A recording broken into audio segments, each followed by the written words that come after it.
This is Road Tripping in America Series 1, Before the Truck Starts. I'm Lisa. And this is Paul. And this is Episode 3, Trading Stuff for Places. Today we answer our most frequently asked questions, what we're doing with all of our stuff, and where we're going once we start for real. And we'll also share an update on what's next for the podcast.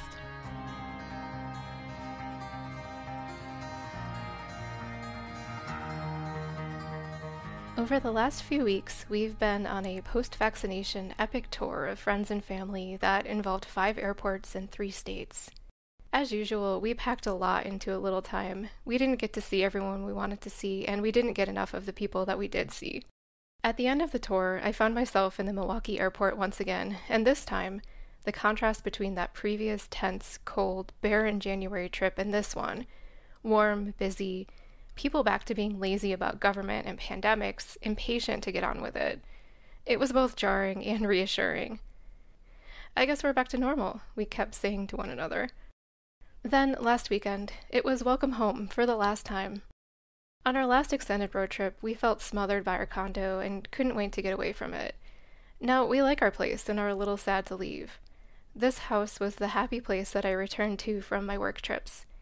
Sinking into the bed after being away is still one of the best feelings in the world. But the pull of travel is stronger. It's been difficult to get this episode together, with our return to travel and the effort of dealing with all of our stuff and other last-minute chores.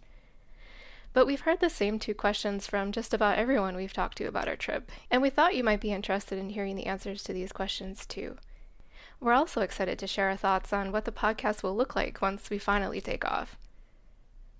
Up first, the question we hear most often is, what are you going to do with all of your stuff? As I packed, I realized that I have no idea when and where I would be unpacking the things that I was snugging into cardboard boxes. It could be 6 months from now in Colorado. It could be 3 years from now in another state before I see these things again. That could argue for tossing it all and starting over later, but I'm attached to some of this junk. Many of the things we have now, we have moved from Chicago to New York to Wisconsin to Chicago to Colorado over the past 10 years. We don't have a ton of stuff, we don't buy a lot, but it still feels daunting to deal with the things we need to store, bring, and shed. When you're moving everything from one place to another, you throw it all in a box, move it, then unpack it all into a similar room in the new place. When you're moving most things into a storage unit that's only as big as you think you'll need and no bigger, you've got to consider every single item that you own. Things are loaded with memory and meaning, but do you really need the thing to keep the memory? Based on my experience, I can confidently say that you usually don't, unless it's an irreplaceable family heirloom.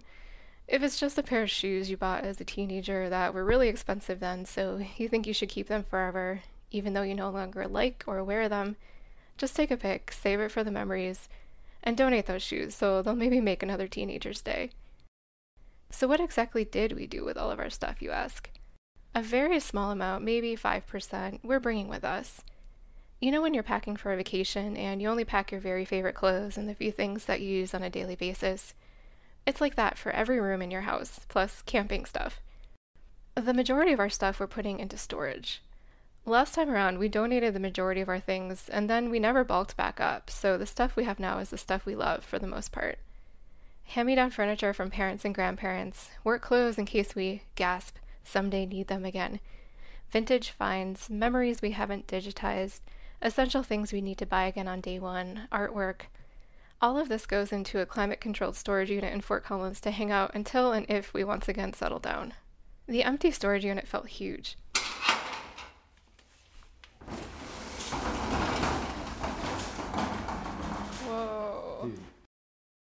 After finding that the cost of moving has apparently doubled in the last 3 years, we decided that we will move ourselves into our storage unit. I'm terrified, but we're going to take it slow and spend at least 2 days shuttling things between the house and the storage unit, and we can always call for backup if needed.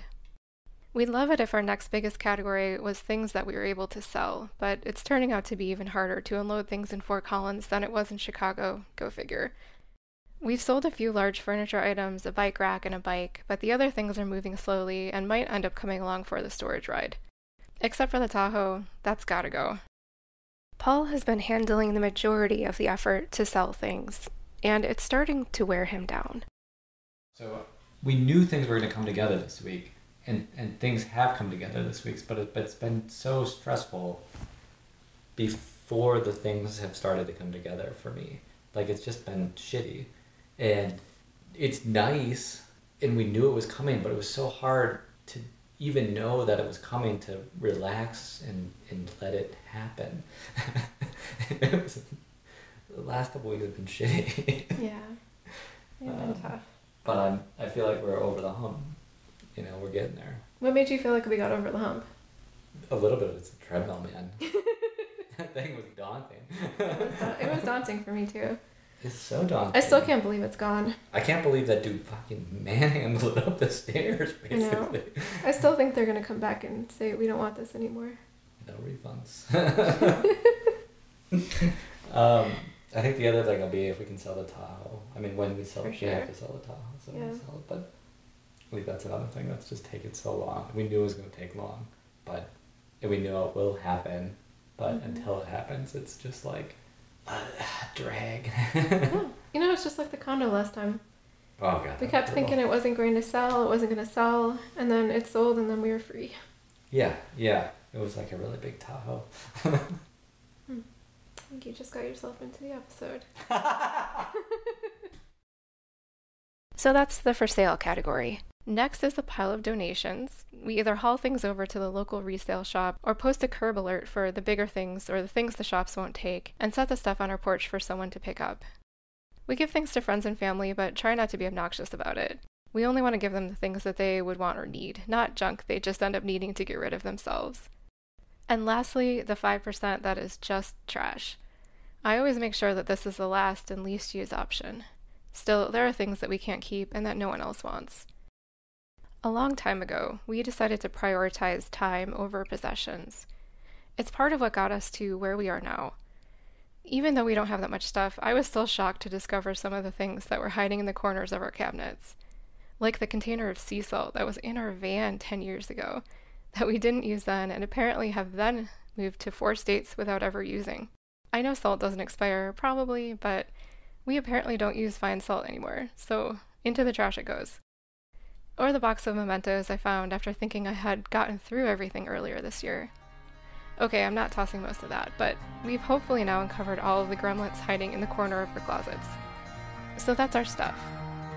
The other thing people really wanted to know was, where are you going first? We'll get to that after the break.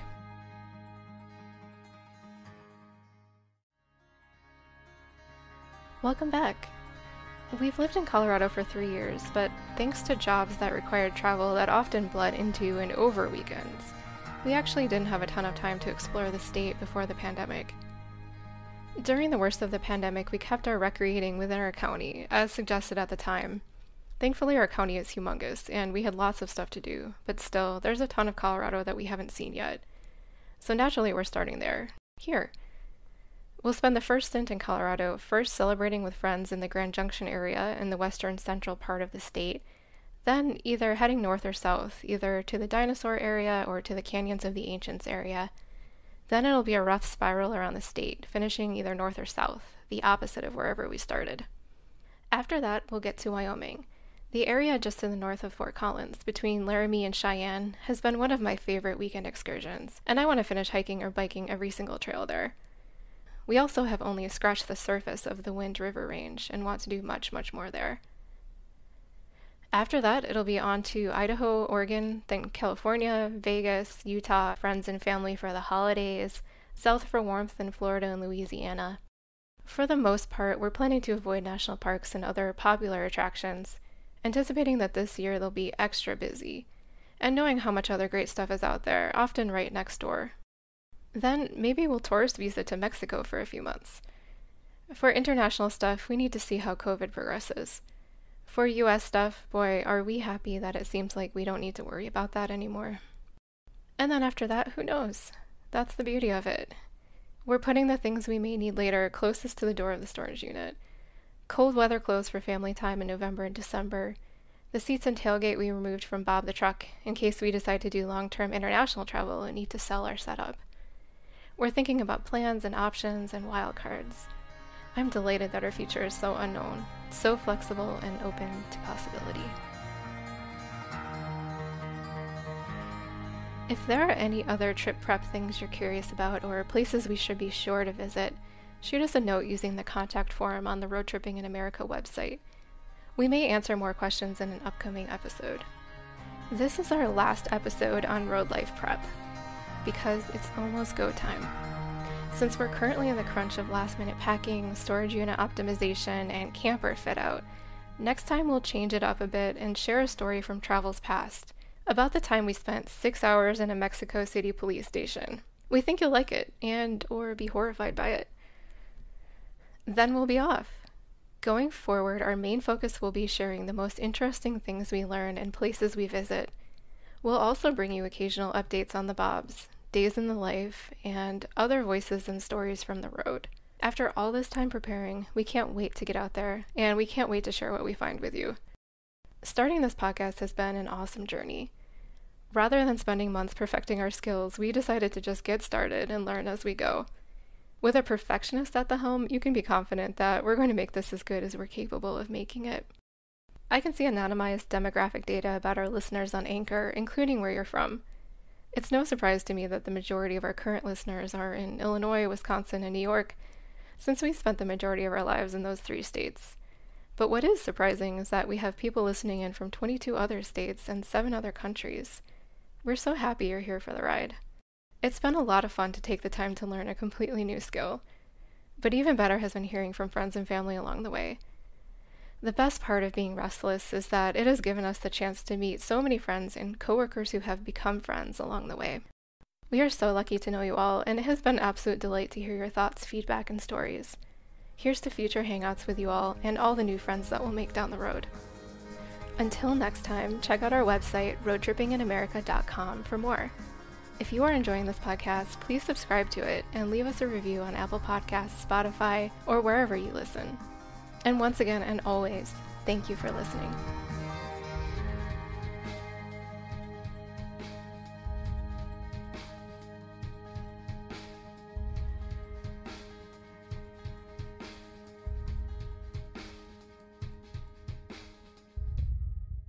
Last time around, we donated the majority of our things, but...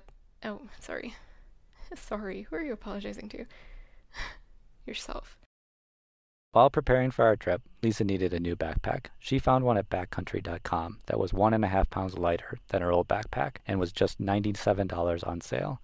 Backcountry.com has all the adventure gear you need, and there's always something you need. First-time customers get 15% off if you use our link, roadtrippinginamerica.com/backcountry, and subscribe to their emails. If you use our link, we earn an affiliate commission for our podcast, and you pay the same great backcountry.com price, sometimes 50% off retail.